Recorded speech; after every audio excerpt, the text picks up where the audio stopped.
ఒకటి మాత్రం పక్కా, నువ్వెన్ని డైవర్షన్ గేమ్లు ఆడినా, నువ్వెన్ని రకాల హెడ్లైన్ మేనేజ్మెంట్లు చేసినా, నువ్వెన్ని రకాల ప్రయత్నాలు చేసినా నిన్ను మాత్రం బీఆర్ఎస్ పార్టీ వదిలిపెట్టది. 6 గ్యారంటీలు ఏమైనా అని అడుగుతూనే ఉంటాం. రైతు రుణమాఫీ ఎప్పుడు చేస్తావని అడుగుతూనే ఉంటాం. తప్పకుండా రాష్ట్రంలోని పీడిత ప్రజలు, రాష్ట్రంలోని పేద ప్రజల తరపున మా ఎమ్మెల్యేల ఇండ్ల మీద దాడి చేసినా మా ఎమ్మెల్యేలు కూడా మేము భయపడం.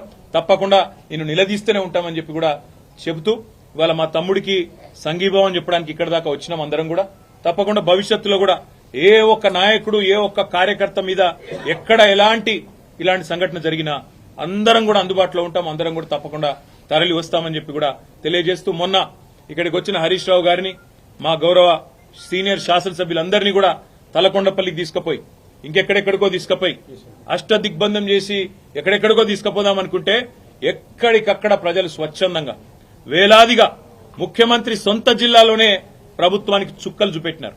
వేల మంది రోడ్ల మీదకి వచ్చినారు. అర్ధరాత్రి కూడా 10:30, 11 దాకా వేలాది మంది రోడ్ల మీదకి వచ్చి ఆ రోజు తలకొండపల్లి పోలీస్ స్టేషన్ కావచ్చు, లేదా కేశంపేట పోలీస్ స్టేషన్ కావచ్చు, ఎక్కడికక్కడ ఎదురు తిరిగి ఈ ప్రభుత్వానికి పాలమూరు పౌరుషం చూపెట్టినందుకు వారికి, అదేవిధంగా నిన్న ఒక్క అరికపూడి గాంధీని హౌస్ అరెస్ట్ చేస్తే పోతుండే కదా, దానికోసం నిన్న మొత్తం రాష్ట్రంలో వేలాది మంది బీఆర్ఎస్ కార్యకర్తలను హౌస్ అరెస్ట్ చేసిండ్రు.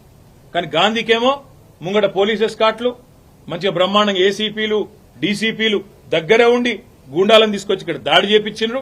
అక్కడ మాత్రం మొత్తం రాష్ట్రంలో వేలాది మంది మా కార్యకర్తల నాయకులను హౌస్ అరెస్ట్ చేయడం జరిగింది. ఇది ఏ రకంగా మంచిదో రాష్ట్ర ప్రజలు కూడా ఆలోచించాలని చెప్పి కోరుతూ, ఈ హింసాయుతమైన పద్దతులు 10 ఏళ్లలో తెలంగాణలో ఎన్నడూ తెలంగాణలో ప్రాంతీయం, మన రాష్ట్రం ఏర్పడిన తర్వాత ప్రాంతీయ భాష పేరు మీద గాని, ప్రాంతీయ తత్వం పేరు మీద గాని ఆంధ్ర తెలంగాణ పంచాయతీలు గాని ఎక్కడ జరగలేదు.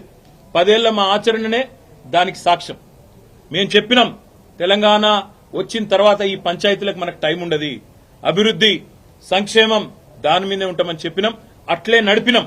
కానీ ఇలా హైదరాబాద్ లో ఈ పనికి మాలిన ముఖ్యమంత్రి నాయకత్వంలో కొత్తగా ప్రాంతీయ తత్వాన్ని కూడా రెచ్చగొట్టే విధంగా చిల్లరమల్లర ప్రయత్నాలు చేస్తా ఉన్నారు. ఇవేవి చెల్లవు రేవంత్ రెడ్డి. నువ్వెన్ని రకాల డైవర్షన్ గేమ్లు ఆడినా నిన్ను వదిలిపెట్టాం. 6 గ్యారంటీల అమలు మీద పట్టు పడతాం. ప్రధాన ప్రతిపక్షంగా నీ పార్టీ సంగతి కూడా తప్పకుండా ప్రజాక్షేత్రంలోనే చెప్తామని చెప్పి నేను తెలియజేస్తాను.